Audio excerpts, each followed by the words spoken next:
So why is this such a challenge for so many managers and so many people? I think there's a book called What Got You Here Won't Get You There, and that's exactly the problem. The world is changing really fast, and a lot of people in customer service who've been super successful in their careers are suddenly realizing things are changing faster than they are. And it is hard to get used to a new, more empowered, more me-centric, more customer-demanding world with higher expectations, with a wider variety of customer experiences that individual customers have had. It's hard. It used to be a lot easier when everything could be done by the book and when you could process customers one after another, primarily based on solving easy issues. This is a harder job.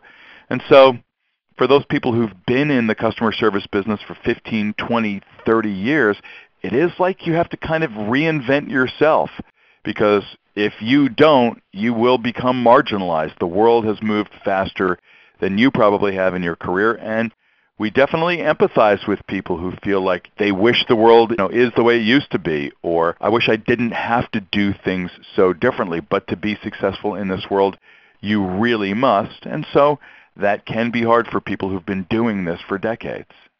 I know there's a lot of great takeaways from this book, but what would you identify as the single most important thing that people should be keeping in mind after reading it?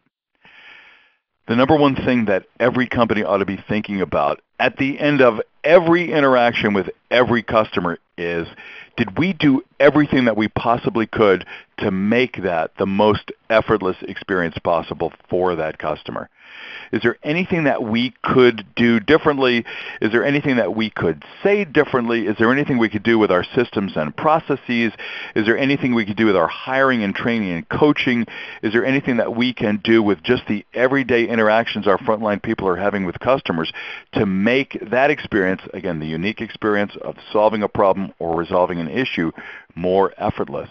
And when companies begin to use effort as the primary lens of success, it's incredible how many things that they see. Companies tell us all the time, wow, I'm re-looking at our whole operation in a way I never had and seeing things that were right in front of me the whole time that I never realized were fixable or even worthy of reconsideration, that were surprisingly easy to fix, that I never would have recognized without using effort as a lens. And in fact, we even strongly recommend that companies measure the customer effort involved in resolving issues. So there's a whole methodology for being able to ask customers a single question after a service interaction. Did the company make it easy for you to resolve your issue? And to learn through the responses from customers what kinds of experiences seem high effort to them, and then to try to attack those either through the do side of fixing the number of things customers have to do and how hard they are to do, or through the feel side in the way things are explained and the way the customer service agent interacts directly with that customer. Great. So if people wanted to get their hands on this book for themselves, how could they do that? We're really happy to say that it is available on the most low-effort website in the world, which is Amazon.com. And you can go right now and enjoy it in either hard copy or paperback, or now that it's also available in Kindle and an audio book that I had a hand in narrating, which was a really cool experience. So it's available in all forms and formats, and we sure look forward to hearing reaction from people who have a chance to read the book, and we're always interested in your thoughts and reactions to it. Well, thank you so much, Rick, for your time today. Thank you. It was really fun talking to you.